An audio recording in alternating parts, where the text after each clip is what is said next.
todos, muito bem-vindos ao quarto encontro de pós-graduandos da CEL que acontece esse ano aqui na Unicamp. É uma alegria para mim receber essas colegas que são baita historiadoras, todas elas com processos de estudos muito necessários para entender os 800 no Brasil. Todas elas são professoras titulares nas suas universidades. Magda Risse, na Federal do Pará, no qual atua, nesse momento, como diretora do Centro de Memória do Pará e já foi diretora do Arquivo Público do Pará. Né? É também uma das fundadoras da área de História Social da Amazônia na pós-graduação dessa casa, da sua casa. Keila Greenberg, titular pela Unirio, nesse momento é diretora do Center for Latin American Studies da Universidade de Pittsburgh, é muito interessada na divulgação da história para grandes públicos e também uma das coordenadoras do projeto digital História Pública, Passados Presentes, Memória da Escravidão no Brasil.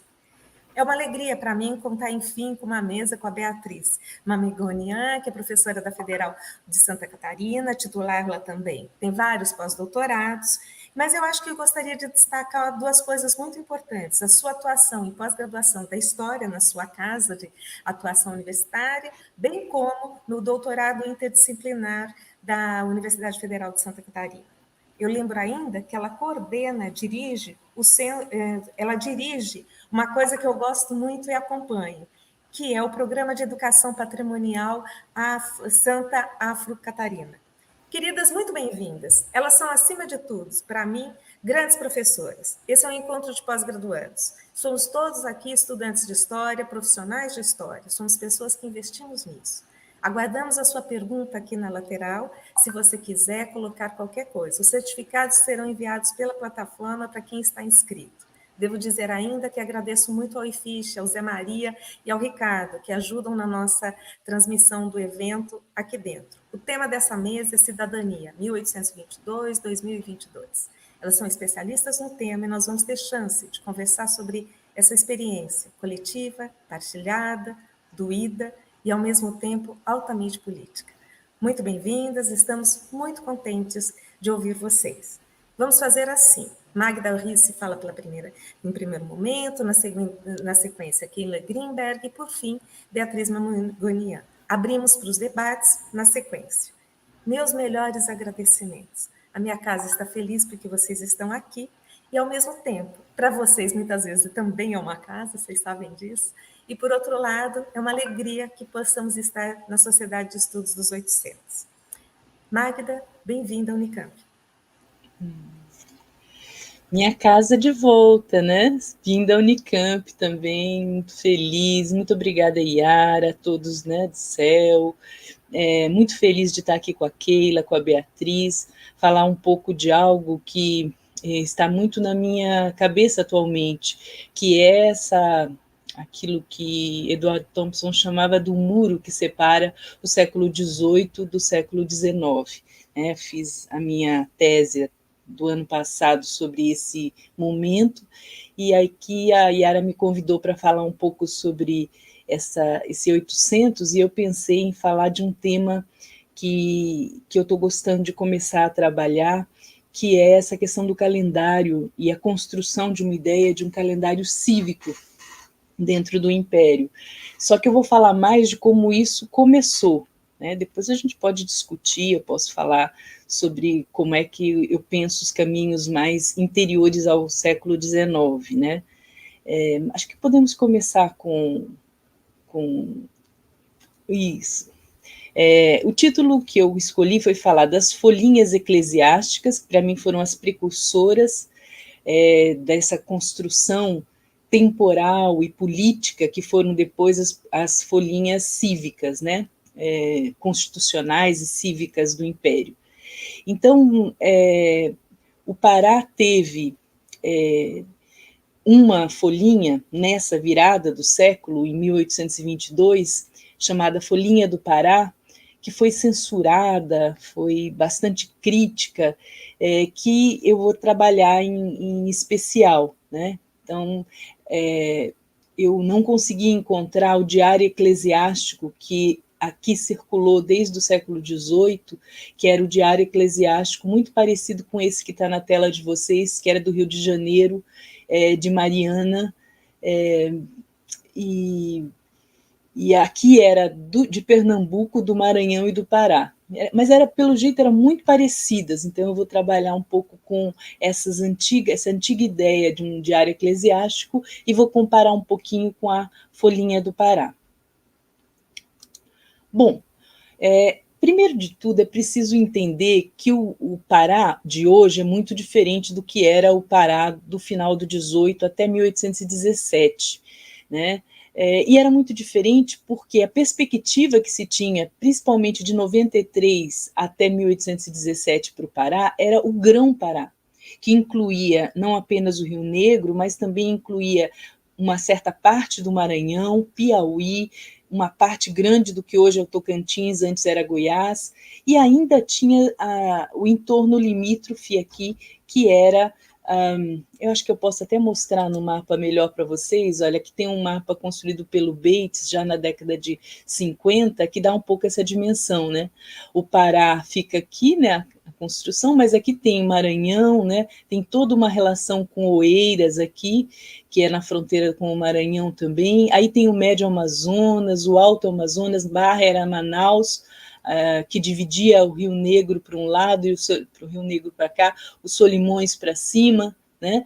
E as fronteiras diversas aqui, de Caracas a Trinidade, Demerara na Guiana, Cayena, Guiana Francesa, Bogotá, hoje Colômbia, Iquito, Tabatinga, aqui nessa fronteira toda, que vai aqui para o Equador, para o Peru. Então você vê que o Grão-Pará, de fato, era bastante gigante, né? Mas voltando aqui para a gente explicar, esse Grão-Pará do final do século foi permeado por duas grandes guerras, uma campanha de 93 a 95, chamada Campanha do Rocilhão, que organizou a militarização no Pará e colocou grande medo de que o que estava acontecendo no Caribe entrasse por aqui.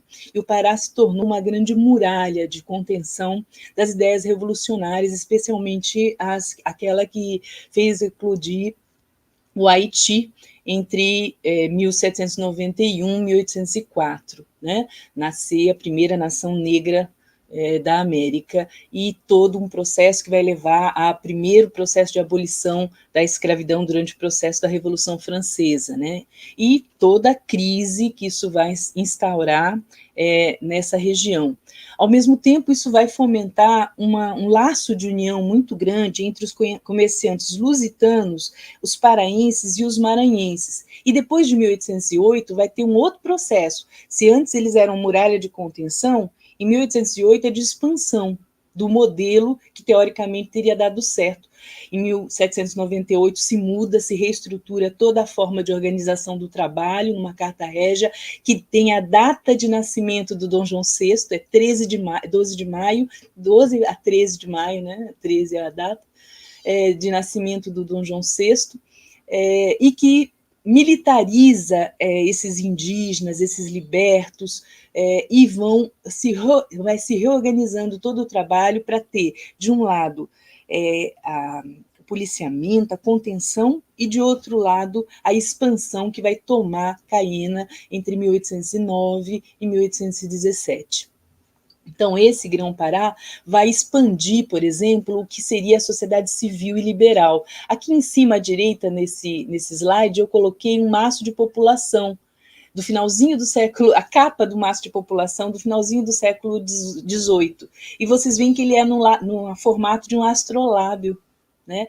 O que menos importa, talvez, sejam os números, porque os números são praticamente invisíveis, mas é o formato. E praticamente todos os antigos maços de população daqui tinham como base o brasão português. Então, esse tem uma mistura do brasão com o astrolábio. E daí a importância do Pará para a navegação. É o Rio Amazonas, né? E o brasão português, a bandeira portuguesa, está em todas as embarcações, né? Eu coloquei alguns dados. Aqui à frente, com a nova alfândega, é um prospecto em que foi pintado de dentro da alfândega para o porto. É fantástica a ideia que se tinha do Pará, né? Então, o Pará sai de um Grão-Pará, que foi muralha de contenção revolucionária, foi exemplo de uso de mão de obra, de uma sociedade organizada, militarizada, e cai no século XIX para uma sociedade que deu errado, né? Deu errado por N maneiras, deu errado porque teve uma briga sem fim entre esses liberais ousados, entre esses revolucionários que entraram de Caína e uma sociedade que se estruturou e se reorganizou no final do 18 em comércios que eram extremamente amplos, mas que estavam alicerçados, sobretudo, no abastecimento não só do Pará, como da Europa, Portugal, mas também de Amsterdã, mas também do Suriname, mas também de Caína, mas também de Salem, no sul dos Estados Unidos. Era um celeiro aí de abastecimento de carne, de peixe salgado, de farinhas, e além desse celeiro, também de produção de madeira, exportação de sal, e além de tudo isso, tráfico negreiro, né? Grande, até uma pastoral do deputado e também bispo do Pará, Dom Romualdo Coelho, publicada em Lisboa, ela é financiada por um dos maiores traficantes maranhenses que estava ligado ao Pará também. Então dá para ver muito bem essa mistura desse poder, né? Entre tráfico, dinheiro, manutenção, celeiro de mantimentos e a crise que vai se instaurar com a independência no Pará. O Pará tem um primeiro grande jornal, idealizado por um paraense filho adotivo, o Felipe Patroni, e que era também estudante de Coimbra. Ele vem, monta um jornal aqui, não tinha dinheiro para tanto, aí ele traz um editor francês, republicano, traz um espanhol, que eu também desconfio ser republicano, e é financiado por um comerciante liberal português, né? Então, essa sociedade tinha que dar em confusão, em conflito, né? E esse jornal acaba sendo empastelado antes da independência ainda e vira o Luso Paraense. Aqui tem a capinha dos dois, bem parecido, né? E o Luso Paraense estava ligado ao antigo bispo, Dom Romualdo, sendo que o sobrinho dele, que depois se tornou arcebispo primaz do Brasil, Dom Romualdo, o tio chamava Coelho, e o sobrinho Romualdo Seixas. Romualdo Seixas era mais liberal, né? O Romualdo publica uma pastoral contra as exaltações do que estava acontecendo aqui em São Paulo, no Rio, e escreve por que o Pará não devia aderir à causa do Brasil vésperas da adesão. Aí tem aqui o trecho que é bem interessante para vocês entenderem. Ele escreve assim: desta notável circunstância, é muito fácil de inferir-se que a separação de Portugal uniria talvez mais depressa do que se pensa a enorme massa da escravatura, aspirando sempre à liberdade, com a dos libertos e mestiços, que, sendo por gênio e condição opostos aos brancos, mal poderiam fazer com eles causa comum, ou seja, porque já foram seus escravos, ou porque ordinariamente não são admitidos como incapazes aos cargos honoríficos da República. O plano seria inexequível, a concórdia muito efêmera e o resultado funestíssimo, né? Escreveu isso às vésperas da adesão e parece que prevendo tudo que ia seguir, né? A seguir da adesão de agosto de 23 veio o massacre de mais de 250 soldados, muitos libertos, lideranças indígenas do Pará inteiro morreram no Brigue Palhaço. Em outubro, né, a adesão foi em agosto, em outubro, 250 mortos, e dessas lideranças uma grande mágoa vai surgir, dessa morte dessas lideranças, e um racha eterno mesmo entre os liberais, primeiro entre os mais conservadores, depois entre os liberais, e disso nasce um dos maiores relevantes populares do Império, que é a cabanagem, né? Que explode em janeiro de 35 e, entre altos e baixos, só vai ser contida, de fato, no interior em 1840. Né? Belém é tomada 2 vezes e é só retomada em maio de 36. Então tem aí um longo processo. Mas o que eu quero tratar aqui é de um desses liberais que, em 1822, traz para o Pará o primeiro jornal, que é o paraense Felipe Patroni. Né? Felipe Patroni, então, ele, a revelia do que pensava o antigo bispo, né, ele vai primeiro publicar em Portugal um primeiro jornal chamado Gazeta do Pará, e antes dele até um folheto chamado Peças Interessantes Relativas à Revolução Efetuada no Pará, rapidamente se associando com a Revolução do Porto. Então, se o Pará foi o último estado a aderir à causa brasileira, foi o primeiro a aderir à causa lusitana. Né? E esse jornal, o paraense, ele teve uma vida muito tumultuada. Né? O Felipe Patroni vai para Lisboa, mas ainda não tinha sido feita a eleição, aí ele fala com o rei, é preso lá, e o jornal, entre altos e baixos, durou pouco tempo, foi empastelado, e um dos últimos volumes do Paraense, em 22, publica em anexo uma folhinha. E foi por conta dessa folhinha que o jornal foi censuradíssimo. E é por isso que eu escolhi aqui falar dessa folhinha. Porque se você for olhar a folhinha, o que ela é? Ela é um anuário, que chega no final do ano, você diz o que tem no outro ano. Né? E em alguns aspectos, ela é bastante próxima ao que era tradicional, vamos dizer assim, desde o século XVIII, quando eram publicados os diários eclesiásticos. Ele trazia lá os quadros das festas móveis e as têmporas, que são um calendário litúrgico. Olha aqui, tá bem evidente aqui, cinzas, Páscoa, Corpo de Deus, Domingo do Advento, são as festas têmporas, né, que vai ser a época de jejum, muito comum. Mas ela também trazia outras coisas, né? Ela trazia, por exemplo, o quadro das festividades, que eu chamei aqui meio que populares, as festividades das irmandades. É muito interessante poder notar, por exemplo, no dia 6 de janeiro era a festa do Preto do Rosário. A cabanagem quase explodiu dia 6 de janeiro. E teve uma grande movimentação em 6 de janeiro também, na época da independência.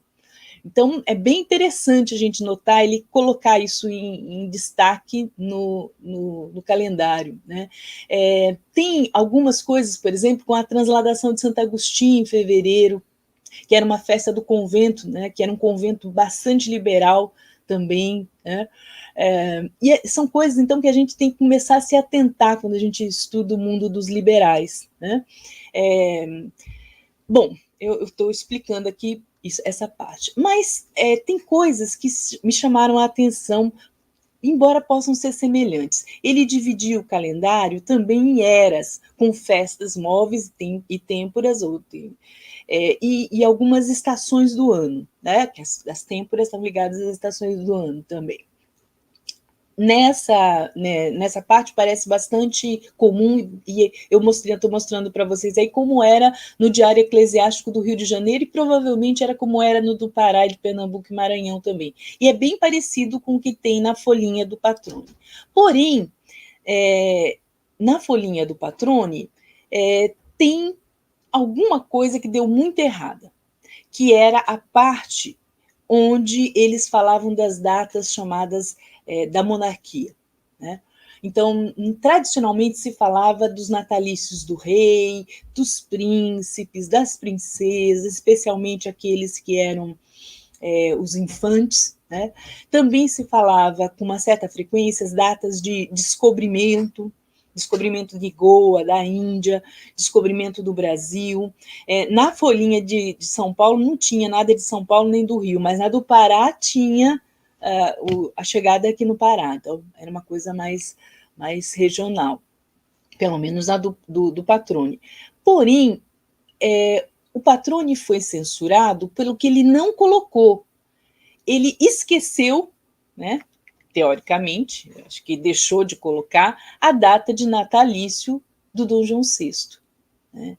E se a gente pegar, por exemplo, que o bispo, um pouquinho antes, em 1818, tinha feito um sermão de ação de graça, publicado em Lisboa, esse sermão, só pelo ato da aclamação do Dom João VI, né, criação do Reino Unido, e ele escreve, eu até coloquei um trechinho lá em cima, a exaltação da figura do monarca, o monarca pelo qual lutaram os paraenses em 1809 para a tomada de Caiena, defenderam desde da discussão de 1793, a defesa contra os franceses no território lusitano. Então, havia uma grande conexão entre os povos do antigo Grão-Pará, especialmente os lusitanos daqui, e o natalício e a figura do monarca. Quando houve, em 1818, a aclamação, com a morte da Dona Maria, foi feita uma capela atrás da catedral, em homenagem a São João. Então, dá para ver que a figura de Dom João era uma figura muito importante, e a não lembrança dele em maio, né? Maio, como eu falei, também era a data da suposta mudança legal no tratamento dos indígenas em 1798. Tudo isso era muito icônico. Então, o Patrone foi muito censurado. Esse era o ponto mais importante da censura à sua folhinha, ao seu jornal, foi esse. Mas eu queria voltar um pouquinho atrás para explicar como é que a luta por esse calendário ela era muito importante para os liberais. Aí eu pego lá atrás o Armazém Literário, o Correio Brasiliense, pegando o Hipólito da Costa, que era, acho que o grande exemplo para os liberais, né? Publicava lá em Londres desde 1808, e quando ele vai falar de calendário, ele fala desde 1811, pelo menos que eu pude encontrar, da necessidade de se alterar a ideia do calendário, de se construir como se fazia na Europa, em especial na Inglaterra. Ele cita o John Braid, por exemplo, né, nessa obra que eu coloquei aqui para vocês, e ele faz uma crítica a uma outra obra que está aqui na seção dele de Literatura e Ciência, em vários volumes. Eu peguei essa parte do meio, onde ele vai explicando o quanto era importante o calendário para a construção de uma sociedade sem censura, sem inquisição e cívica, liberal e cívica. Era preciso mudar algumas explicações sobre o mundo em que se vivia, e mudar o calendário era importante. Não se pensava como os franceses, acho que estava demais, né, porque eles estavam em guerra ainda com os franceses, mas havia uma necessidade de se pensar internamente isso. Então, para isso ele usava o Braid. Eu não vou aqui explicar em detalhes isso, mas para vocês verem como essa questão do calendário era séria, né? Na Idade do Ouro, dá para ver bem Idade do Ouro, um jornal, um periódico baiano, né, editado depois da vinda do Dom João VI para cá. Quem foi o editor dele é o Conde dos Arcos, antes de ir para a Bahia, tinha sido governador no Pará, o Conde dos Arcos, e é um jornal que tem um teor liberal, mas também é censurado, né, muito censurado. Então, quando você olha o catálogo de livros e mais papéis, porque tinha folhetos também, que saem na Idade do Ouro em 1811 ainda, 12 ainda, vocês vão ver isso. Tem coisas sobre Napoleão, tem coisas sobre calendários também, mas, ao mesmo tempo, tem uma volta à questão do calendário eclesiástico. Tem um pé lá e um pé aqui, né, como se eles dissessem, olha, não dá para ser o que o Hipólito está propondo, mas a gente tem que ter algumas mudanças, algumas modernizações nessa forma de pensar o calendário e as ideias liberais. Pega outro jornal, o Português, ou o Mercúrio Político, Comercial e Literário, que também é publicado fora de Portugal, e comparando com a Gazeta do Rio, já nos seus tempos de 22, né? Não nos seus tempos anteriores, na época do rei, a gente também consegue perceber ali todo um discurso de crítica à ideia antiga do calendário litúrgico e à construção de um novo calendário. No Português, eles até citam uma queixa do arcebispo de Goa, que eu achei fantástica. Ele diz assim: este é o herói do novo calendário, que, rezando orações, ouvindo missas, passou de sacristão a secretário. Quer dizer, a mistura entre o religioso e o político, né? Ele estava falando como é que o bispo de Goa está retrógrado nisso, né?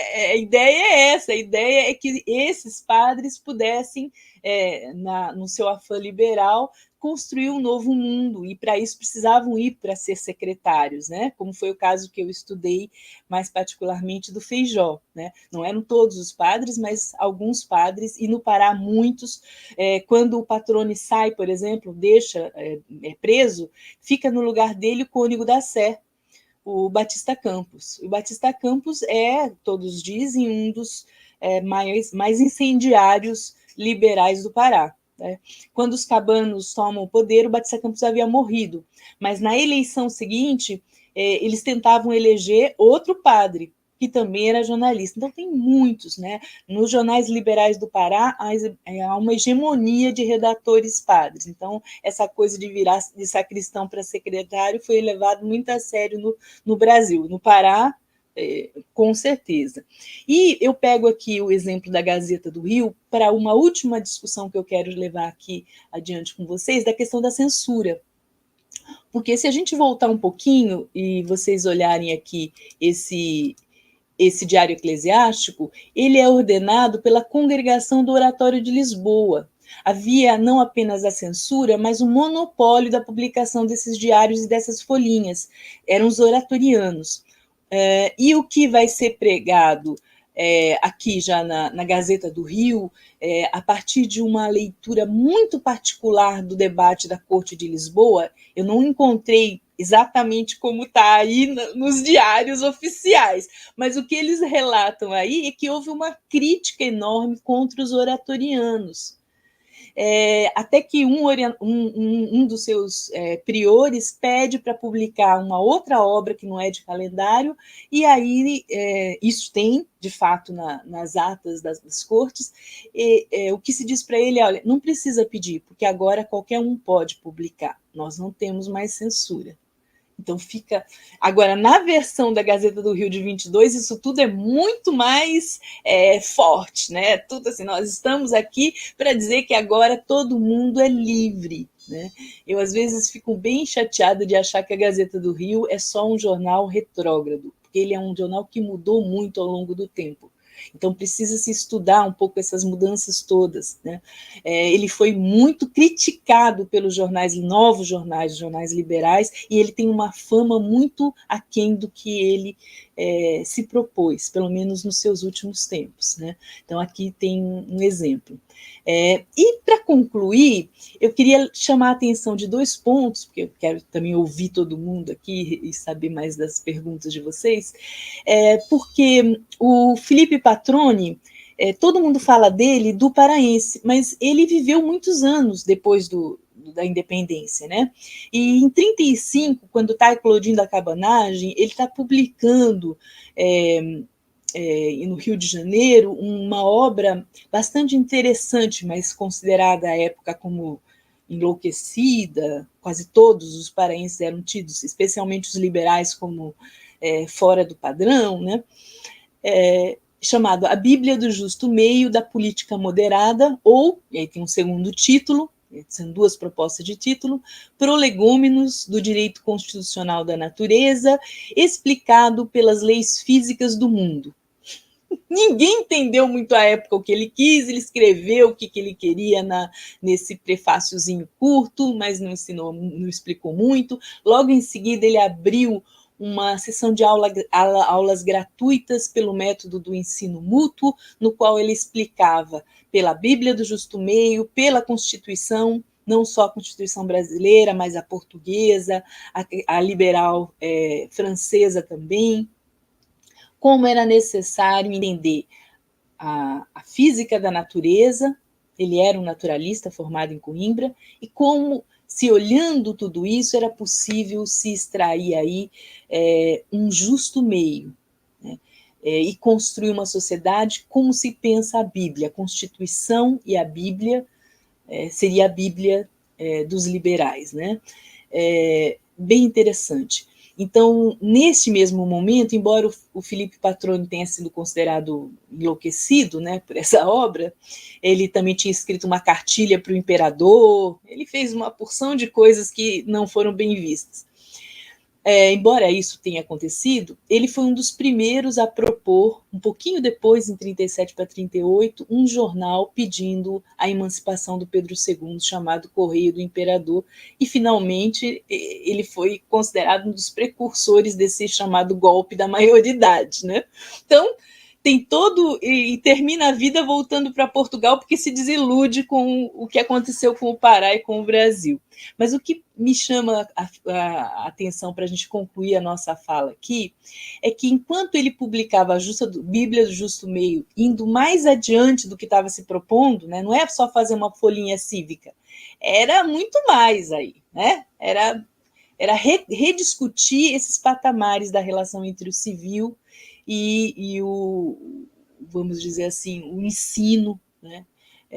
Entre o civil e a cidadania, entre a pobreza e essa cidadania. No Rio de Janeiro e no Brasil explodiam as folhinhas. Né? Muito interessante isso. Né? Parecia que ele estava dando um passo à frente na década de 20, e em 30 é que todo mundo estava propondo as suas folhinhas. Folhinhas das senhoras brasileiras, folhinhas dos poetas, folhinhas, enfim, da família, folhinhas cívicas, né? Então tem folhinha para todo tipo aí, entre 34, principalmente 32, mas 33, 34, 35 foi um ano de folhinhas. 35, os jornais cariocas estamparam por várias semanas a guerra da cabanagem, os limites começaram a se frear depois de 35, mas até 35 o céu era o limite, vamos pensar assim, né? Então, é um pouco isso. Vamos tentar reconstruir essa história do Império, colocando nela um pouco mais de liberdade, um pouco menos de liberalismo no sentido mais tradicional da palavra, né? Tem vários limites para esses ideais cívicos e a gente tem que entender como cada personagem, cada público tinha, lia e percebia esses limites. Eu trabalhei só um corte aqui, mas depois posso isso levar adiante. É isso. Magda, eu agradeço imensamente esse recorte tão generoso que alia temporalidades históricas, cultura política e formas de realização da mudança a partir da percepção contemporânea deles, né, do momento vivido. Acho isso impressionante e necessário da gente conversar e que isso constitui o cívico, né? Assim, eu queria agradecer também as quase 100 pessoas que nos acompanham aqui agora, de diferentes partes. Essa é uma vantagem do remoto, que é congregar tempos diferentes, espaços diferentes. Keila, passo a palavra para você, por favor. Bom, gente, bom dia.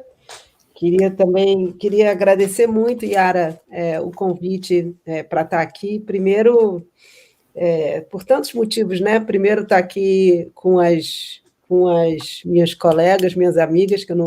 E a gente acaba que, né, nos últimos anos, só se vê assim, né, no vídeo, mas é bom a gente se ver pelo menos ao mesmo tempo no vídeo. Segundo, a Unicamp, né, que sempre foi um lugar, assim, para mim, um porto seguro de discussão. Sempre que eu quero discutir uma ideia nova, eu dou um jeito de para a Unicamp, porque se passar pelo crivo aí, então eu já fico segura. Então, é sempre um ótimo lugar, né, para discutir essas ideias novas. E, por último, o CEL, que é um grupo do qual eu me orgulho muito de fazer parte no início e, infelizmente, participando menos do que eu gostaria nos últimos anos, né, por várias coisas, mas que eu acho que é fundamental na nossa discussão sobre o Império, né, sobre as questões importantes do século XIX, principalmente brasileiro. O que eu pensei em fazer, na verdade, eu estava ouvindo assim, a última frase da Magda é mais ou menos o resumo do que eu vou falar também. Então, eu acho que a gente está em perfeita consonância, né? Assim, quais são as bases que a gente pode pensar em reescrever essa história? Escrever, não é reescrever, né? Continuar escrevendo essa história do Império. E também queria dizer que as ideias que, de uma maneira bem desorganizada, eu vou apresentar aqui, elas são compartilhadas com tempos de discussão, com as minhas assim parceiras de reflexões, que então a certa altura a gente nem sabe mais quem pensou em quê, né? Então, que são a Hebe Matos, né? A Adriana Barreto e a Beatriz, que está aqui, que pode depois dizer tudo que eu disse. Mas que essas reflexões são reflexões intensas nos últimos tempos, justamente sobre algumas das questões que eu vou levantar aqui. E, de fato, o que eu pensei em fazer é basicamente levantar algumas questões, né? Para a gente discutir, principalmente, na medida do possível, ouvir o que os alunos, né, quem está na ponta da pesquisa, tem a dizer sobre isso. A primeira questão, e eu acho que é um elemento que que tem me feito pensar bastante sobre a questão do bicentenário da independência, foi um artigo polêmico, né, que vem sendo bem discutido, da Isabel Lustosa, que foi publicado na Folha de São Paulo em setembro do ano passado, que tinha como título ou mote, em outubro do ano passado, em 1822, o povo mal ouviu falar da independência do Brasil, né? E eu acho que desde então muita gente vem discutindo isso, né? Basicamente,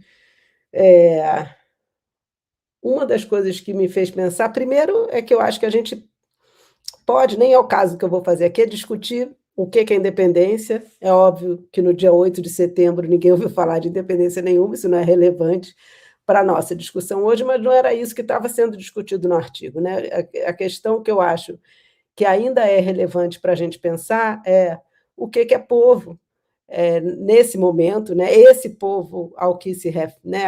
Aqui ela se refere, que uma parte da historiografia se refere, e por quê?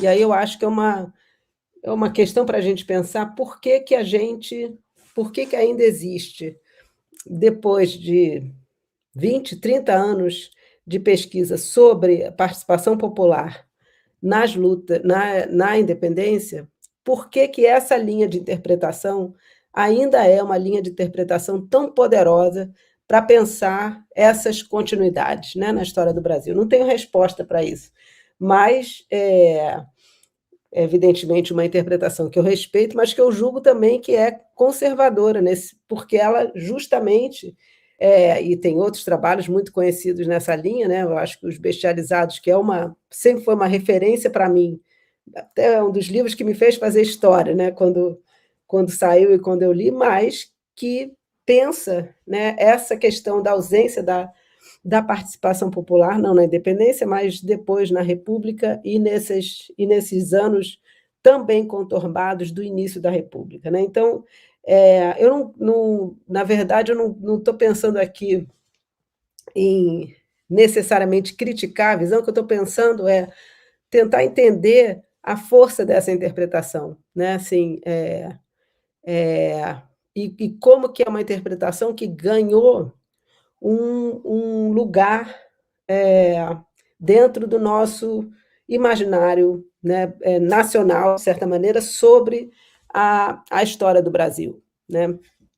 E aí eu acho que aí que eu queria caminhar um pouco na historiografia e tentar aventar algumas questões, e algumas, de fato, são muito inspiradas nessas últimas conversas, principalmente com a Adriana e com a Beatriz, né? Assim, uma delas é voltar assim, para a época, no início dos anos 2000, talvez, que é quando começam a aparecer vários trabalhos sobre cidadania no Império, né? Eu acho que, e aí eu estou me incluindo também, um ponto que eu acho que foi muito importante nessa discussão, agora também estou olhando para a Yara, evidentemente o trabalho da Yara, né, tem vários trabalhos sobre a independência, que pensam na independência de maneiras diferentes. Acho que um dos pontos importantes da discussão sobre a independência e sobre a cidadania foi uma leitura renovada da Constituição do Império, né, pensando o que ela significou como talvez texto fundador, né? E o que a expressão que é da Constituição, né? Acho que é uma expressão sobre a entrada da adesão aos cargos públicos, né? Quem poderia ter cargos públicos civis ou militares?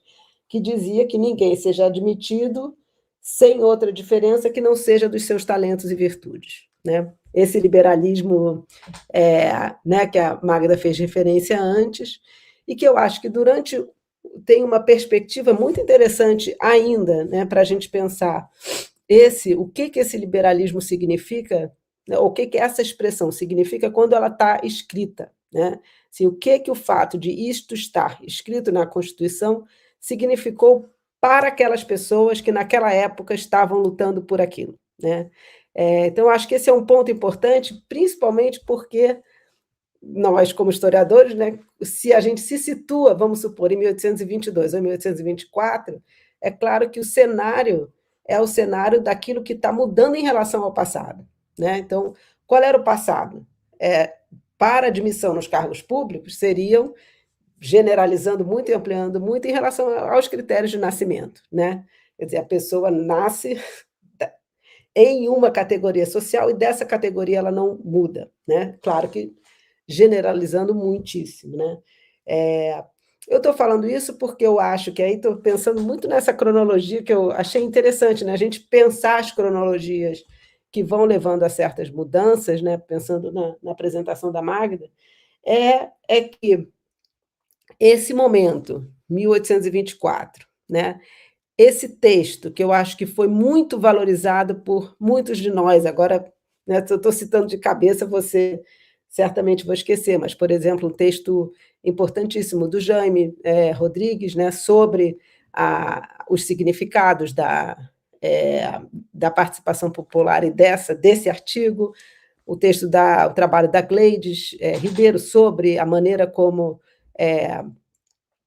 os libertos interpretaram isso, né? Então, eu acho que se a gente pensar numa cronologia ampla, quando a gente chega na década de 1820, são pelo menos 20 anos de participação de lutas populares, pelo menos, porque, né, tem que começar em algum lugar, eu estou pensando em 1798, para pensar um marco caro também a essa historiografia, né, e uma historiografia representada muito pelo Istvan, né,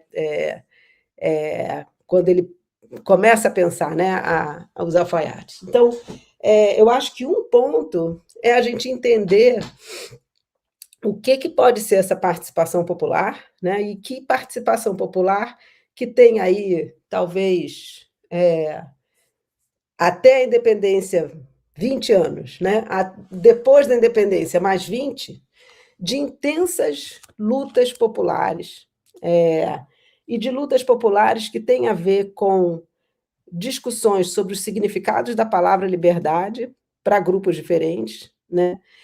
E que tem a ver com expectativas diferentes de liberdade e de igualdade, né? E aí, no caso, de igualdade racial. Tem vários exemplos, a Magda citou, né, o exemplo do Pará, tem vários exemplos que a gente poderia citar. Tem um trechinho ótimo, né, que foi citado pela Adriana Barreto num texto de uma carta que o Dom Pedro teria escrito para o José Bonifácio, em que ele diz assim, teria dito, né, que a origem mesmo, ela não achou nem eu, que diz assim, melhores e mais aderentes à causa do Brasil do que os pardos, meu amigo, ninguém. Que é um trecho maravilhoso, porque ele mostra justamente que quem está interessado nos possíveis benefícios que a independência pode trazer, ou seja, nessas expectativas de liberdade, são justamente os pardos, aqueles que têm muito a ganhar com ela, né? Ao longo do tempo vão perdendo, mas que têm muito a ganhar com ela. Então, essa historiografia, que eu acho que é uma historiografia muito profícua, né, que se situou bastante nessa correlação entre a cidadania e a Constituição, a cidadania e o direito, aquilo que está escrito na letra da lei e o que importa na letra da lei, né, eu acho que aos poucos foi sendo não substituída, mas de certa maneira complexificada por uma discussão sobre o que a letra da lei significa na prática, que expectativas de fato continuam existindo, ou outras que vão sendo criadas depois da Constituição, e principalmente quem era cidadão, quem não era, e quem jamais poderia ser. Né? Eu acho que a ideia do quem jamais poderia ser, os africanos, ela vai ganhando muita força com justamente os novos estudos sobre o tráfico, principalmente sobre o tráfico ilegal, ao longo do século XIX, né, que eu acho que é um momento de virada historiográfica da historiografia brasileira, né, não estou falando que é um momento de virada historiográfica da historiografia nem sobre a escravidão, nem sobre o século XIX, acho que é um momento de virada da interpretação, da nossa chave de interpretação da historiografia brasileira. Esse momento de virada fez com que a gente entendesse, de certa maneira, os limites dessa interpretação. Quer dizer, tem um limite a gente pensar nas expectativas de liberdade. Em termos cronológicos, qual é esse limite? Né? A gente pode aventar, é o regresso? É 1850? É 1840? É 1842? Né? Assim, é uma discussão que, para a gente, eu acho que ela é interessante, né? Mas de uma perspectiva mais geral, eu acho que o que a gente foi vendo ao longo do tempo, né? E aí é o segundo ponto que eu quero levantar, é que este momento, que é um momento de muita... de uma ebulição política, mas, ao mesmo tempo, esse momento em que você pensa, né, isso, assim, um futuro diferente é possível, né, um novo Brasil é possível, ele esbarra no pacto pela escravidão, né? Assim, é o pacto pela aceitação da ilegalidade do tráfico, que, na verdade, é um pacto pela escravidão, né? E aí, o que eu queria propor que é um conceito que vem sendo usado, né, de novo, né, pelas minhas colegas de várias maneiras, é que a gente precisa, não é que a gente precisa, é que é útil, talvez, a gente usar a ideia de silêncio como uma categoria histórica, né, e como uma categoria explicativa para a gente pensar, não só entender essa sociedade de 1840, 1850, 1860, mas também para entender algumas das continuidades ao longo do século XIX, do século XX e, infelizmente, até hoje. Né? Assim, um desses silêncios, né, é o silêncio racial. Né? Assim, pensar quais foram os efeitos dessa repressão tamanha que todas essas lutas populares tiveram em tantos lugares do Brasil, que, de certa maneira, garantiram essa unidade territorial, garantiram, né, o império ser o império, garantiram a língua portuguesa ser a língua portuguesa, né, e daí por diante, mas, do ponto de vista, não é só da repressão, que também é relevante, mas também do ponto de vista do comportamento, e eu estou pensando no caso que eu estudei, do Antônio Pereira Rebouças, mas tem um monte de outros casos. O que esta repressão, né, e esse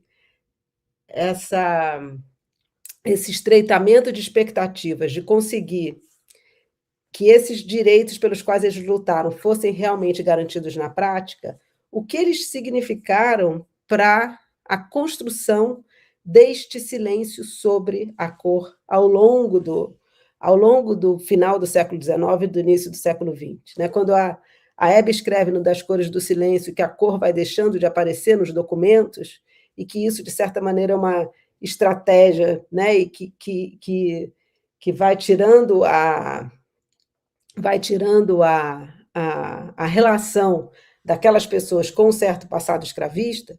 A gente pode fazer uma leitura ao contrário também e pensar quantas famílias, né, de pessoas com origem na escravidão não escolheram, e o Antônio Pereira Rebouças é um deles, né, ele se opôs ao Sabino por isso, falou, não vamos falar que somos pardos, não vamos falar que somos pretos, porque isso é contra a gente discute política, mas isso não tem a ver com quem a gente é, né? Ele perdeu essa discussão, mas era o que ele queria dissociar uma coisa da outra, justamente porque no momento em que ele fosse associado com a cor, ele perdia como ele perdeu. Né? No momento em que ele era visto como pardo, né? E ele foi visto como preto em algumas circunstâncias, mas no momento em que ele tinha o nome de pardo ou até mulato associado a ele perdia credibilidade e ele perdia o lugar, né, o lugar político que ele queria ter. E perdeu o lugar na memória brasileira também, né, posterior. Então, assim, uma das questões é o que o silêncio, a incorporação do silêncio como repressão, mas principalmente a incorporação do silêncio como forma de sobrevivência da população liberta ou da população negra pós-libertação, não necessariamente pós-abolição, né? No pós-abolição isso continua. Eu acho que é uma categoria que a gente tem que pensar com bastante seriedade, porque ela é, de certa maneira, um complemento da posterior ideia de democracia racial, né? A democracia, o mito, né? A ilusão da democracia racial, ela só pode existir na medida em que ela é compartilhada por setores amplos da população brasileira, né? E eu acho que esse silêncio ele torna possível a construção disso que hoje a gente chama de mito, porque é. Então, pensar esse silêncio como uma categoria histórica, explicativa, eu acho que ele é fundamental, porque ele vem junto com outro silêncio, que é o silêncio sobre a existência do tráfico, é o silêncio sobre a legalidade da escravidão, né? E aí isso é Beatriz pura, é o silêncio sobre a conivência do Estado com o tráfico. Né? Eu estou estudando um caso específico, que é o caso dos sequestros, principalmente de mulheres escravizadas na fronteira do Rio Grande do Sul com o Uruguai, e uma das coisas mais interessantes quando a gente vê a minúcia dos processos é justamente que esses casos, todos eles, os escravizadores, eles são por não por causa da lei, que é muito clara, que diz que não pode escravizar gente livre, não por causa da falta de entendimento dos promotores, mas por causa de um certo silêncio dos homens de bem daquelas localidades em que o réu diz, eu não sabia que eu estava escravizando uma pessoa livre, não sabia que essa pessoa era livre, como se escravizar alguém que pudesse ser escravo fosse possível, mas eu não sabia. E aí, quando o júri é perguntado, você acredita que ele não sabia? Todo mundo diz, acredito que ele não sabia. Mentira! Todo mundo sabia. Mas esse pacto pela escravidão é o nosso pacto pela violência hoje. A gente não rompeu esse pacto. E são essas duas grandes linhas de continuidade, que, para terminar, o silêncio sobre a violência do tráfico, que é o silêncio do pacto da escravidão, que é o silêncio da violência racial que a gente vive, que convive lado a lado com essa estratégia de sobrevivência, que é o silêncio sobre a própria racialização, que explica, eu acho, o caráter absolutamente conservador dessa interpretação sobre a qual eu comecei falando, sobre a história do Brasil. Essa interpretação que tira das lutas populares qualquer protagonismo e qualquer existência mesmo, o que ela faz é reforçar o silêncio. e a gente agora está na hora de quebrar esse silêncio, né? Esse silêncio ele não é mais admissível, não só do ponto de vista historiográfico, né, como eu acho que a pesquisa de todo mundo já mostrou, mas ele não é mais admissível do ponto de vista, eu não ia nem poderia falar político, mas eu não estou falando político, eu estou pensando em cidadão, ou seja, para o nosso alargamento hoje das nossas expectativas de cidadania e de liberdade, aliás, neste ano de 2022, que é o ano da comemoração, da lembrança dos 200 anos da independência, dos 100 anos do modernismo e das eleições mais importantes da história do Brasil, é o ano justamente em que a gente não pode se dar ao luxo de reforçar nenhum desses silêncios. Infelizmente, ao fazer isso, a gente acaba tendo que repetir o óbvio, né? De certa maneira, é o que eu me sinto um pouco fazendo, mas esse óbvio, ele é um óbvio fundamental, porque são das nossas expectativas de cidadania, das nossas expectativas de liberdade, eu acho, que a gente está falando quando a gente está olhando para trás e está pensando, olha o que aconteceu lá, né? E a história não se repete. É isso. Keila, muito obrigada. É incrível pensar os mecanismos enunciáveis do silêncio, né? Assim, de como ele é produtor de forças históricas, vamos dizer, nesse sentido, e que, junto, ele produz uma indiferença social, né? Porque é uma visão conservadora, mas é uma produção social da indiferença pela presença de várias expectativas cidadãs, de algum jeito. Acho que é essa uma dimensão fundamental que você nos alerta. Beatriz, já citada e evocada, sim. Tá vendo? Acho que é ótimo poder te ouvir agora. E eu estou dando um certo eco, desculpa. Eu fico torcendo para que tudo dê certo e a gente continue a conversa. Muito obrigada por toparem. Isso é uma coisa que eu preciso falar para as três. Eu escrevi para vocês pela primeira vez pelo WhatsApp, pelo jeito mais desajeitado. E as três, em 3 minutos, assim, topado. Então, assim, muito, muito obrigada. Isso faz toda a diferença, viu? À vontade, Beatriz. Vocês estão me ouvindo bem? Tá. Vamos torcer que tudo dê certo aqui. Estou na conexão do celular. No iPad, que não conversa muito bem com o StreamYard, mas qualquer coisa vocês me fazem um sinal.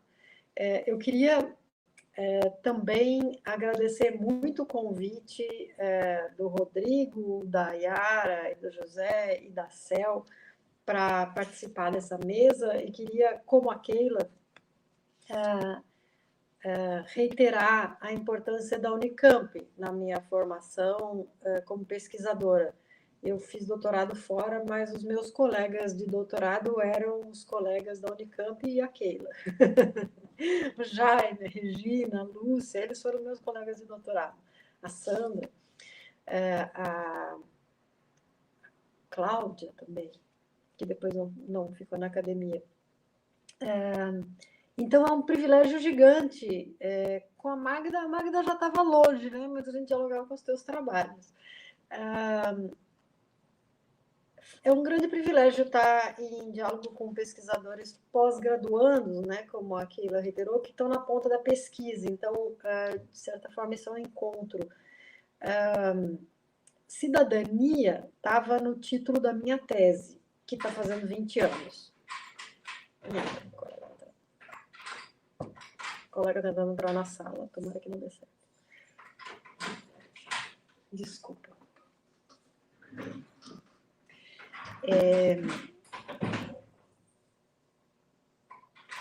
Eram cidadania e trabalho, né? A experiência dos africanos livres. Estou fazendo aqui uma live, será que dá para fazer o menos barulho possível? Então, cidadania e trabalho na experiência dos africanos livres estavam na minha tese 20 anos atrás. Trabalho foi muito melhor detalhado, porque fazia parte de uma historiografia mais assentada e mais sedimentada também no debate trabalho livre, trabalho escravo. A cidadania, na tese, foi um eixo mais tateante, que eu fui desenvolver depois em artigos e tal, e depois no que virou o livro. Mas de certa forma, os achados, né, onde eu consegui chegar mostrando que eu estava lidando com o outro lado da liberdade, né, com trabalhadores livres, mas submetidos a trabalho compulsório. Isso abre toda uma discussão sobre gente que não é escravizada, mas que era livre e estava submetida a trabalho compulsório. Então, esse espaço da liberdade que não é nada ideal e nem idealizada, né? As pessoas juridicamente livres, mas que não podiam gozar de autonomia. Foi esse espaço onde eu encontrei os africanos livres, mas também tinha os prisioneiros, tinha os rebeldes da cabanagem colocados em corpos de trabalhadores, tinha muitos indígenas. Então, esse espaço da liberdade acabou sendo o espaço onde eu fui explorando a cidadania e o trabalho. Então, eu estou entendendo aqui cidadania como tratamento digno, como condições dignas de trabalho. O reconhecimento da pessoa como cidadão é aquele que tem o reconhecimento de sua autonomia, de sua liberdade. Daí que eu vou derivar e falar de trabalho, mais propriamente, e dos últimos desenvolvimentos da historiografia do trabalho. Então, nesse momento, entre a segunda e a terceira décadas do século XXI, a história da presença africana, a história da história indígena e a história das mulheres e crianças, na minha opinião, estão confluindo no âmbito da história social do trabalho para permitir uma análise densa da experiência dos trabalhadores e das trabalhadoras, conforme estatuto jurídico, origem, etnia, cor, gênero, idade, mas o diálogo está convergindo. E também tentando dar complexidade ao entendimento dessa estratificação do mercado de trabalho nas conjunturas profundas transformações do século XIX e do século XX. A categoria, por um lado, né, na historiografia da escravidão, já teve muitos trabalhos, desde os anos 70, sobre a categoria dos libertos e o fenômeno da alforria. Ela era particularmente interessante porque ajudava a pensar essa distinção entre os grupos subordinados, as pessoas escravizadas e os libertos tinham interesses supostamente distintos, e também decifrar, tentar esmiuçar as chances de mobilidade social em diferentes contextos, né, em diferentes sociedades. O liberto é como se fosse uma medida disso. Mas desde a década de 90, uma grande atenção nessa historiografia dada ao protagonismo dos sujeitos históricos e às suas formas de resistência e mobilidade social dentro do sistema escravista. E a partir disso a gente tem muitos trabalhos com trajetórias de pessoas escravizadas e libertas em contextos familiares, religiosos, de trabalho e luta pela liberdade. Os limites da agência individual e as margens dentro das quais os sujeitos escravizados, libertos e livres, não brancos, puderam operar, marcam essas pesquisas mais recentes. No Brasil, essa leitura se assenta no conceito de precariedade da liberdade, que foi cunhado pelo meu colega Henrique Espada, ao se referir às dificuldades materiais da vida dos libertos, que os aproximavam das condições da escravidão, E o conceito depois foi popularizado pelo Chalub, pelo Sidney, ao tratar dos riscos da reescravização e da conivência das autoridades imperiais com a escravização ilegal no Brasil do século XIX. A historiografia do trabalho, bom, preciso repetir isso, mas vamos lá, para o registro, né? A historiografia do trabalho nas últimas décadas desafiou muito por obra do debate acontecido na Unicamp, desafia essa narrativa linear da transição do trabalho livre, pois assento numa gama de situações de trabalho compulsório e arranjos de trabalho não assalariado e conflitos associados às lutas por direito e dignidade. A história indígena, por sua vez, se desenvolve em paralelo à historiografia do trabalho e à historiografia da escravidão, bastante ancorada na história social e, claro, em diálogo muito estreito com a antropologia, e reconstituiu, dá para falar nos últimos 20 e tantos anos, para diversas regiões e períodos, as relações dos grupos indígenas com os colonizadores. Os embates em torno do trabalho dos indígenas para os colonos, as missões religiosas ou o Estado nos períodos, para os colonos, para as missões e para o Estado nos períodos colonial e imperial, são centrais a essa historiografia, que com frequência recorre à legislação e a processos judiciais ou de outra natureza como fonte. Então, discutir escravidão e liberdade dos indígenas como duas condições opostas, simétricas e estanques, se revelou completamente infrutífero e equivocado.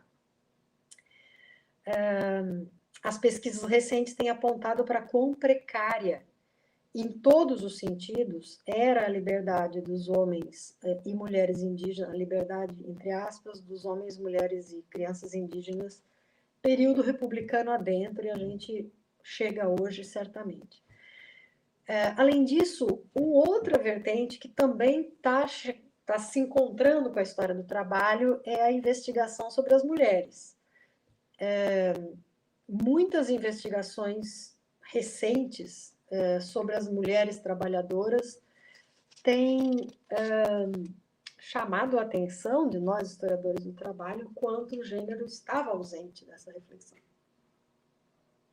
Que a gente vinha desenvolvendo, inspiradas no trabalho clássico da Maria Odila Dias e no feminismo negro, e também em diálogo com uma efervescente historiografia norte-americana, as pesquisas relativas ao período escravista abordam estratégias de sobrevivência das mulheres negras escravizadas e libertas, as suas relações com os senhores e senhoras e com as autoridades instituídas. E focam ainda todas as limitações e violências de gênero e restrições de direitos em relação aos homens com o mesmo estatuto. Um número grande de publicações recentes se dedica ao tema da maternidade na escravidão e da luta dessas mulheres para proteger os seus filhos da escravização. E um outro ramo dessas pesquisas envolve o trabalho doméstico. Esse ramo projeta as questões do presente, da permanência dessa atividade depois da industrialização e complexificação da economia, e percebe a prevalência das mulheres negras nessa atividade, um traço da sua desvalorização como trabalho. Os historiadores e as historiadoras da escravidão vêm assim intensificando a investigação do trabalho doméstico e do papel fundamental das mulheres no chamado trabalho reprodutivo, que é central à acumulação de capitais, pois não é remunerado e sistematicamente desconsiderado da nova história do capitalismo. A gente pode falar também da história da infância na escravidão, que vem também se adensando ainda com temas absolutamente incontornáveis, o fato de que o tráfico ilegal trazia crianças muito pequenas, o fato de que a lei de 71 investe nas crianças e na geração de dependentes, o fato de que o trabalho infantil persiste até hoje, não, né, e é reforçado no final do século XIX, Isso tudo faz muito sentido se a gente colocar nesse quadro maior da precarização da vida das pessoas subalternas. E eu quero falar agora aqui de um campo na história da escravidão, do trabalho, na história social, para onde eu estou me dirigindo, que se assenta sobre essas pesquisas anteriores e sobre essas reflexões a respeito da cidadania, que é uma atenção com bastante foco, porque não é novidade essa pesquisa, né, esse tema de pesquisa não é completamente novo, mas a gente está chegando mais perto, vamos dizer assim, que é a atenção ao fenômeno da reescravização e da escravização ilegal.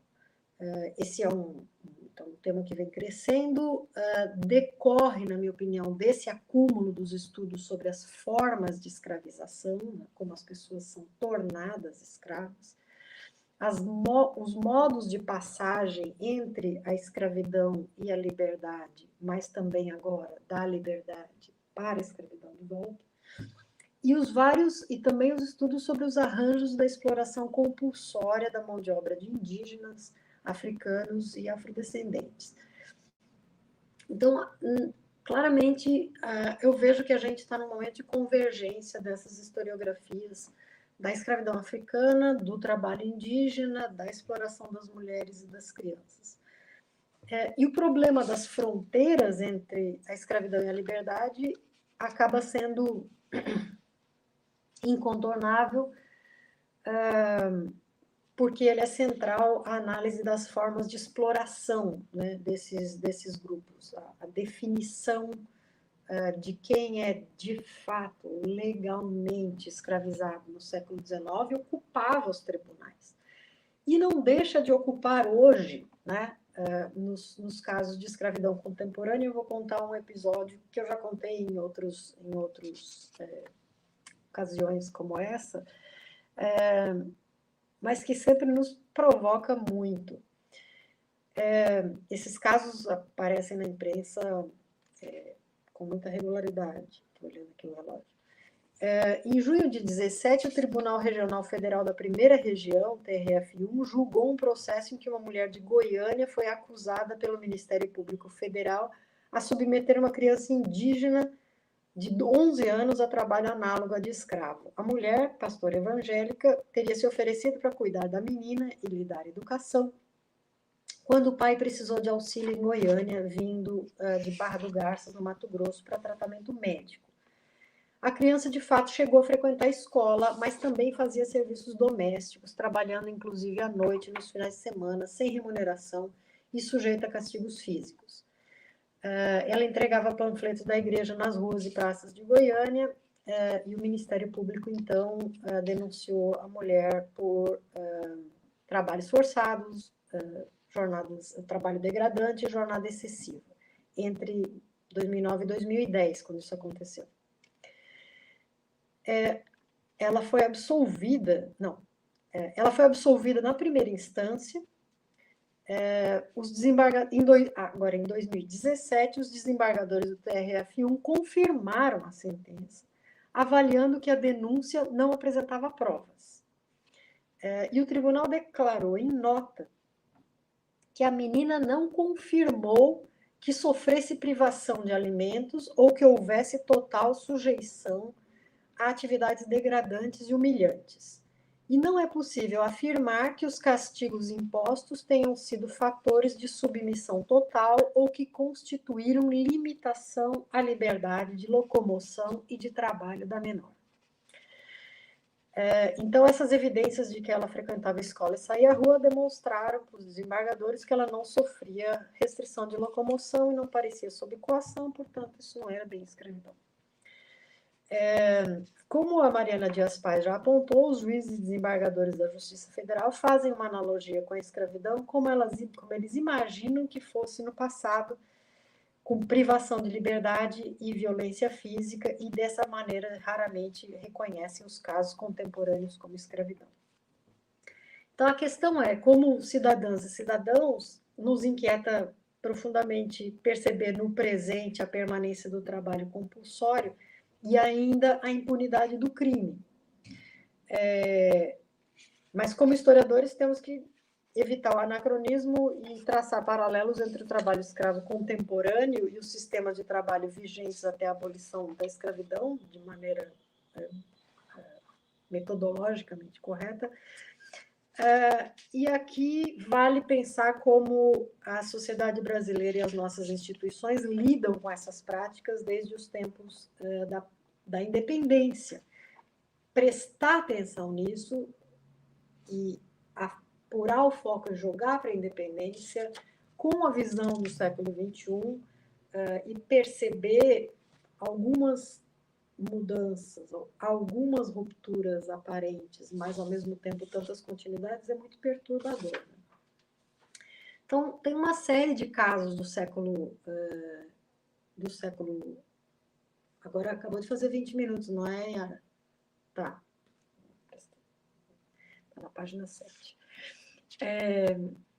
Tem uma série de casos do século XIX em que que chegaram à justiça, que a gente está reunindo para analisar, percebendo como frequentemente mulheres e crianças eram escravizadas ou reescravizadas, e como esses casos são levados à justiça para, em geral, como diz aquela, absolvição dos sujeitos escravizadores. Com muito recurso à burocracia, com forja de documentos, com forja de testemunhos, com muita alegação de boa-fé ou de desconhecimento do caso. Na verdade, uma escravização de alguém livre se dava em muitas etapas, né, ao longo de bastante tempo, assim como alguém negociava alforria, né, era uma longa negociação com o senhor. A escravização de alguém também começa com o rapto, mas é seguida frequentemente de várias vendas, ou então alguém, alforria condicional, tem que continuar cumprindo aquela condição da alforria ao longo de muito tempo, e naquela condição de ex-escravo continua na casa, tem filhos, essa mesma pessoa vai ser reescravizada e os filhos vão ser escravizados também. Os casos reunidos são de inúmeros de alforria condicional, em que nessa condição a pessoa acaba voltando para a escravidão, que a liberdade não se cumpre, um bom número de raptos, e, é claro, não vou entrar aqui em grandes detalhes, a imensidão da escravização ilegal de africanos no tráfico, né? 960 mil, mais os seus filhos e netos. Daí, e aqui eu fazia uma discussão de vários trabalhos que já estão lidando com esses casos judiciais e com esse perfil. É perturbador perceber o número de mulheres. Praticamente tudo mulher. Escravizada como criança, ou adolescente, ou jovem mãe e todos os filhos. A boa parte dos homens desse quadro são filhos de mulheres escravizadas.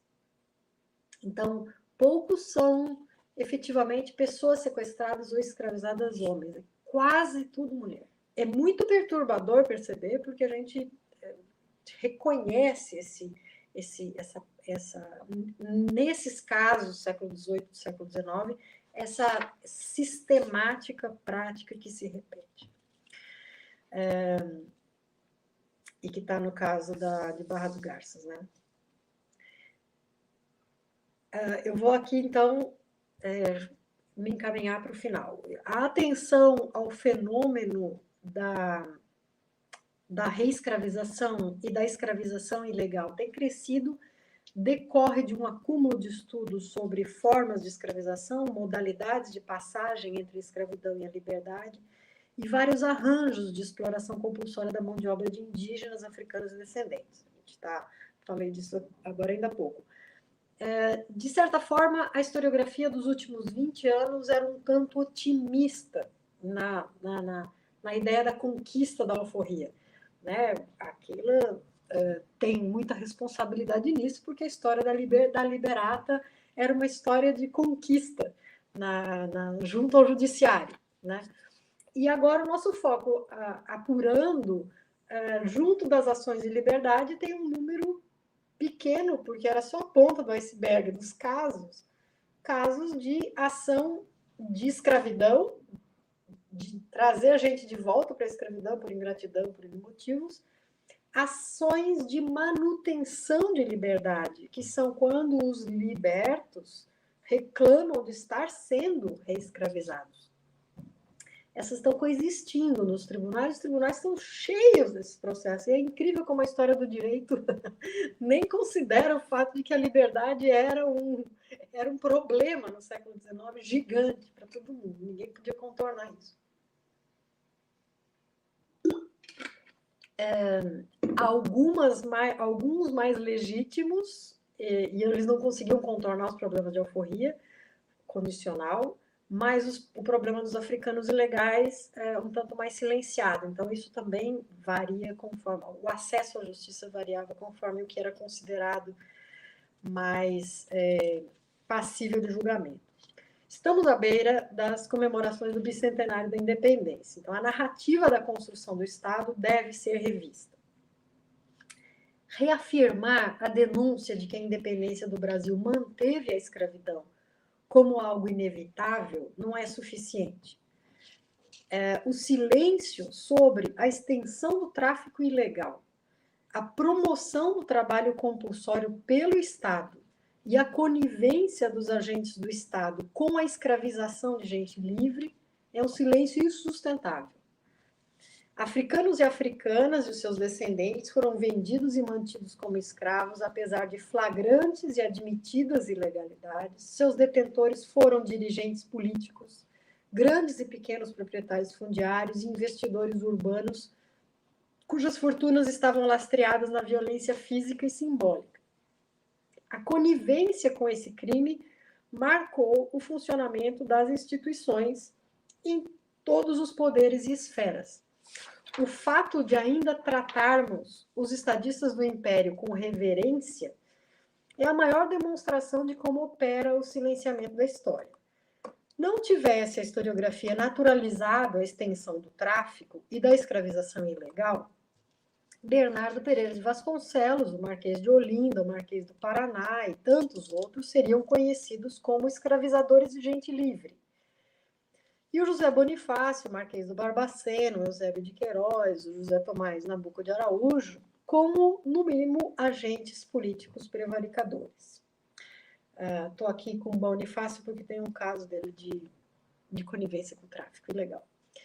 Por tudo isso, as consequências sociais e políticas da manutenção do tráfico e da escravidão no século XIX não podem mais ficar à margem da história da formação do Brasil.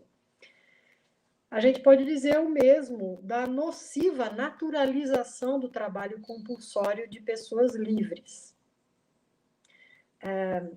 Porque, efetivamente, é absolutamente naturalizado. Indígenas, libertos, pessoas condenadas, recrutas, ou mesmo os africanos livres. A precarização da liberdade atravessou a abolição e é vivida ainda hoje por muitos milhões de pessoas que vivem em insegurança alimentar, em condições precárias de moradia, sob ameaça de violência do próprio Estado ou de detentores de poder, e essas pessoas sem os direitos básicos universais associados à cidadania.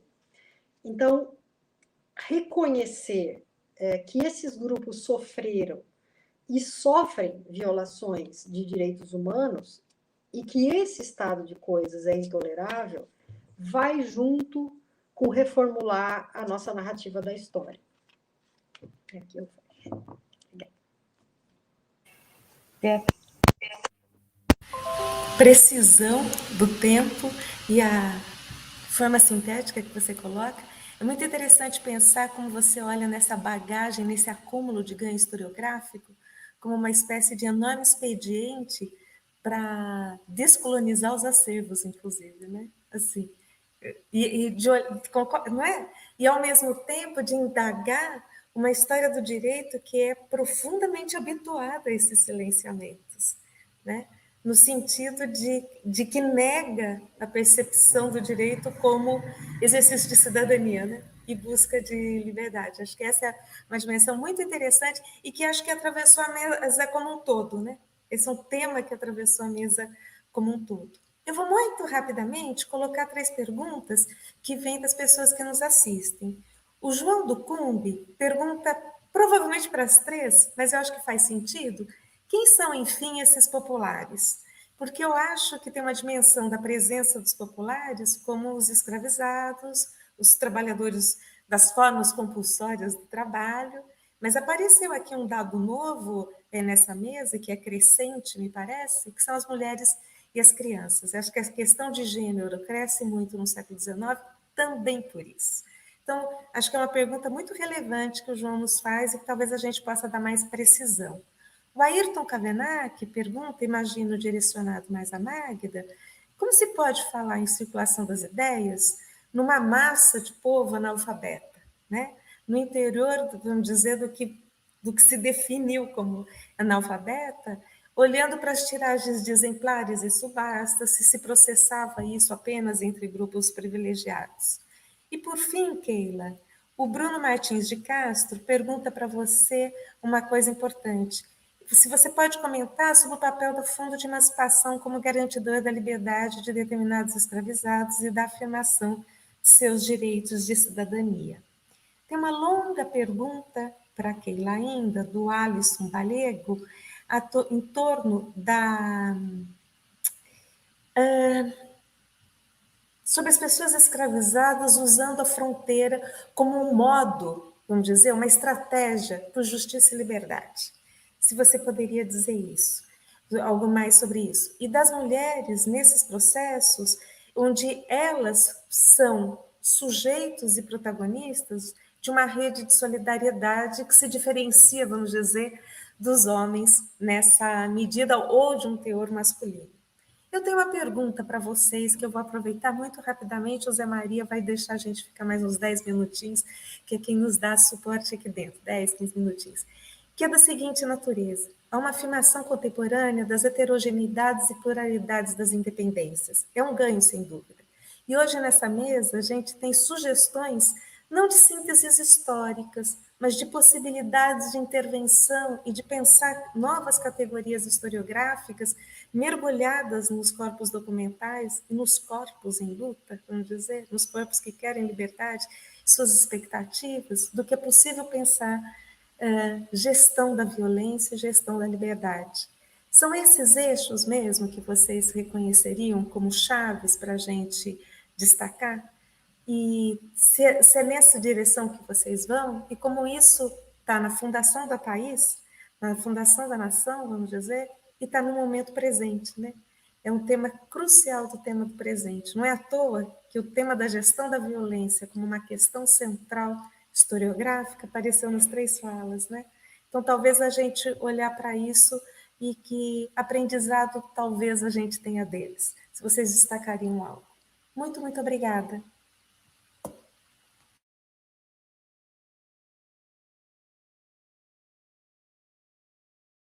Vamos pela ordem? Magda, pode ser por você mesma? Pronto, acho que vocês vão me ouvindo agora, né? Então tá bom, pode sim. Vou tentar ser sintética. Primeiro, queria agradecer muito, aprendi muito, Keila, Beatriz, acho que uma mesa muito, muito boa. Eu vou tentar juntar a pergunta do João com a do Ayrton para tentar responder rapidamente, porque as fontes e os populares, né, tem tudo a ver. Como é que a gente consegue trabalhar? Eu passei muitos anos angustiadas com essa questão. Eu acho que não dá para resolver em 2 minutos, 5 minutos, porque estudar os cabanos era estudar esquecimento, discriminação, violência. E, durante um bom tempo, eu fiz um esforço muito grande para dar a eles essa gestão que a Yara falou, que é a gestão da liberdade, né? E a gente tem todo um direito constituído, toda uma legislação que foi relativamente bem mostrada, né, pelo menos nacionalmente, mas a legislação, em geral, ela caminha a reboque do que aconteceu, né? As coisas acontecem e depois você legisla tentando resolver o que está acontecendo. Então, falar dos corpos de trabalhadores é falar de uma repressão imensa dentro dos cabanos, né?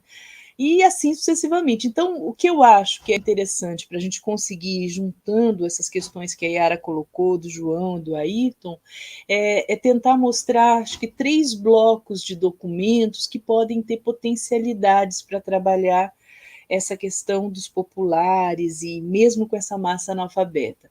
A primeira é a leitura dos próprios eruditos, dos próprios jornalistas, dos escritores. Se a gente não tem como trabalhar. Mas quem escreveu? Escreveu como?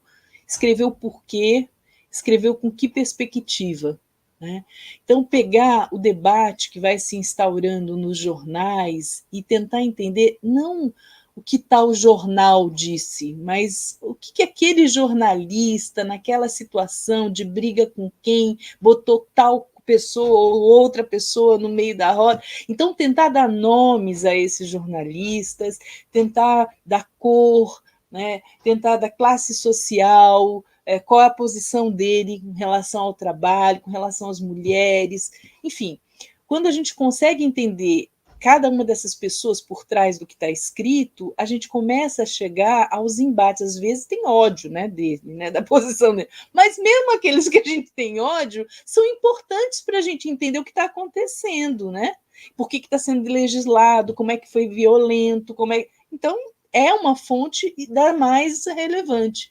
Essa fonte do poder, desse letramento, e um letramento que não está só na mão de quem tem poder. Né? A gente acabamos de ouvir falar aqui do Rebouças e de tantos outros que silenciavam a cor para poder falar. Né? Então, tem aí um poder, esse letramento, daqueles que não são propriamente os que são comumente atribuído a eles o espaço desse letramento. Então, são mestiços, são libertos, que escreveram muito, e muitas vezes fizeram que nem o Rebouças, porque para aparecer não disseram que eram mestiços ou que eram negros.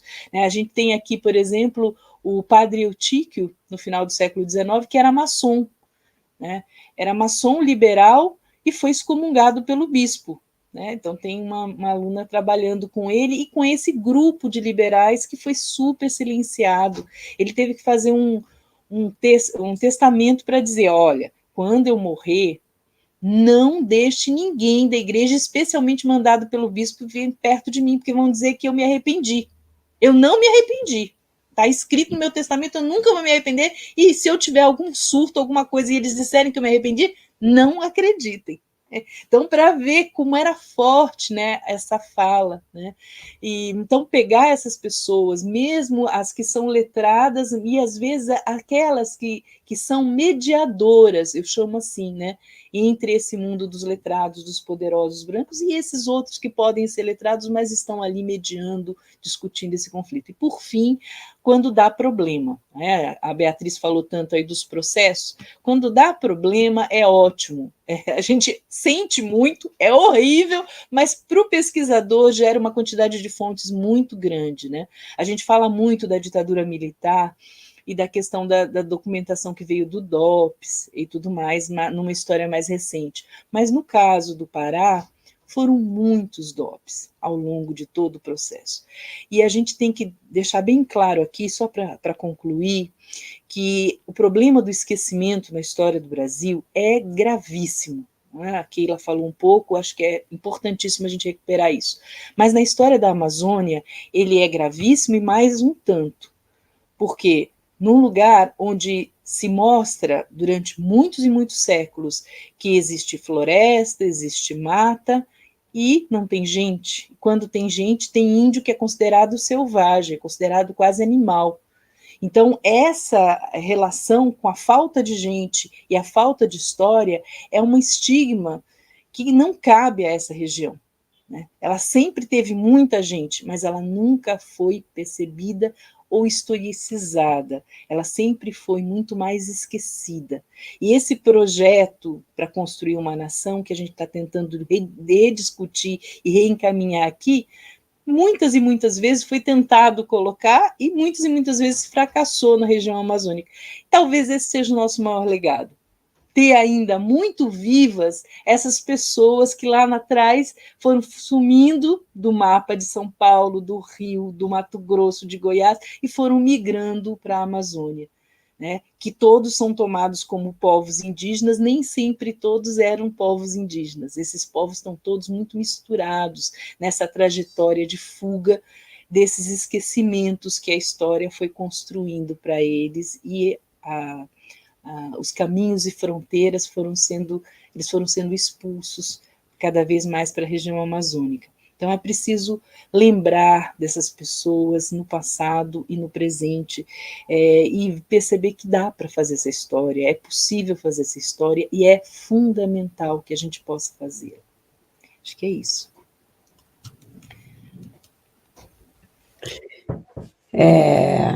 Bom, obrigada pelas perguntas, também pelos comentários, e foi ótimo, né, ouvir vocês. Eu acho que eu não tenho muito a complementar, né?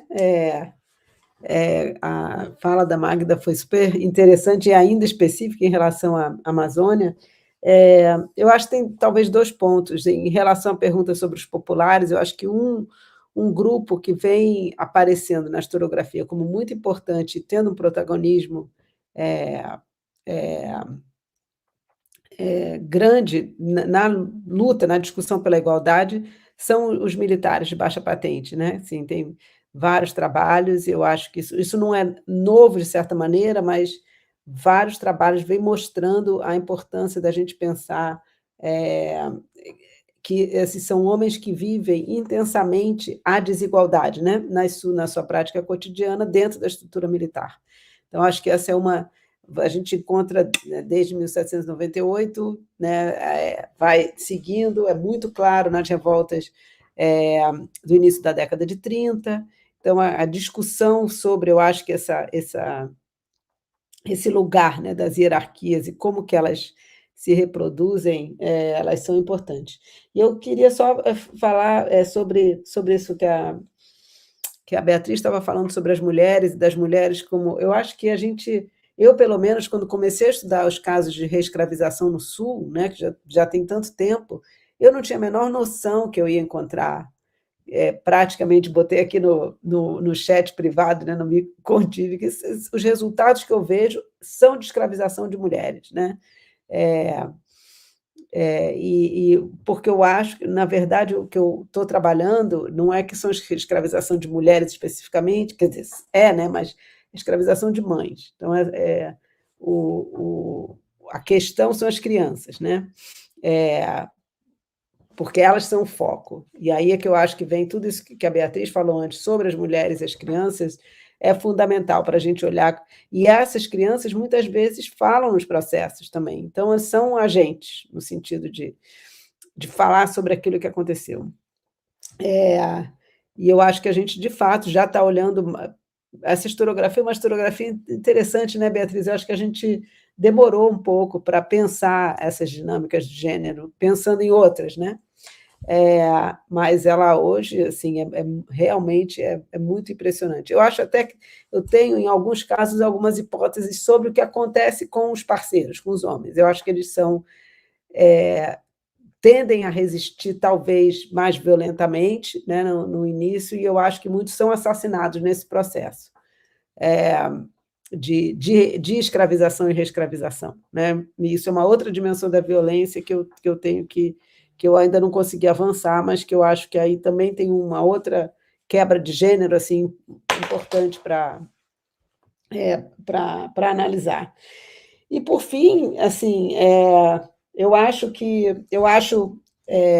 Yara, que a gente está tentando trabalhar de várias formas a mesma coisa, né? Assim, pensando sobre o silêncio, pensando sobre essa ideia, o que é gestão da violência, se não é uma tentativa de chegar a um termo sobre, então, já que a gente não vai mudar essa sociedade, como é que a gente vai tolerar isso, né?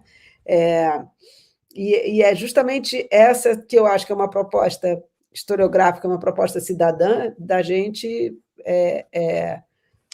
não achar que são estruturas de continuidade que não podem ser superadas, né? Do ponto de vista da vivência da história, do ponto de vista da escrita da história, que é o que a gente está fazendo, né? Quer dizer, eu acho que a gente é uma mesa de mulheres, inclusive.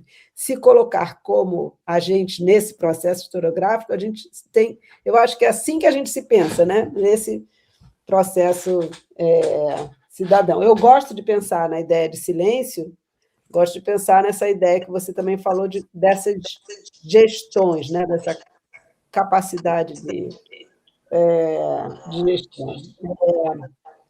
Alisson, eu estou interessada no seu trabalho, já até baixei aqui, vou ler, eu tenho muita coisa sobre Canguçu, muita, né? Então, sobre essas regiões, né? Bem da fronteira, que eu acho que são fundamentais para entender. E o Fundo de Emancipação, eu vou falar assim, eu acho que o Fundo de Emancipação até precisa ser reestudado, né? Tem alguns estudos interessantes sobre o lugar do Fundo de Emancipação nesse processo lento. Eu acho que ele foi incorporado por vários grupos, famílias, né, de escravizados e libertos, como uma estratégia de obtenção da alforria nessas décadas finais da escravidão, mas eu gosto de ver essa medida e outras como um resultado dessa luta de direitos, né? Embora acho que o Fundo de Emancipação acabou sendo, e muitas vezes, criava promessas que acabam não se realizando, né? Porque era um fundo a tempo perdido quase, né? Em muitas circunstâncias. Mas enfim, não quero me estender muito, queria agradecer muitas perguntas e agradecer aqui essa discussão com vocês.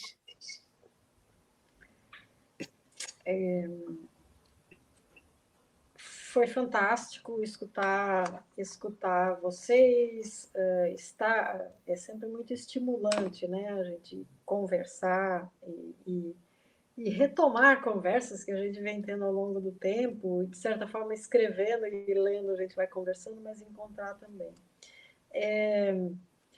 Eu quero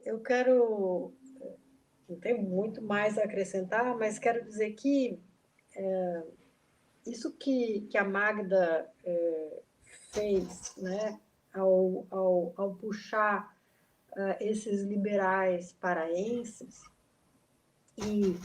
e as ideias de cidadania que, né, eles formulavam e defendiam, e o fato de que eles foram vencidos, no fundo, é uma das nossas fronteiras mais importantes.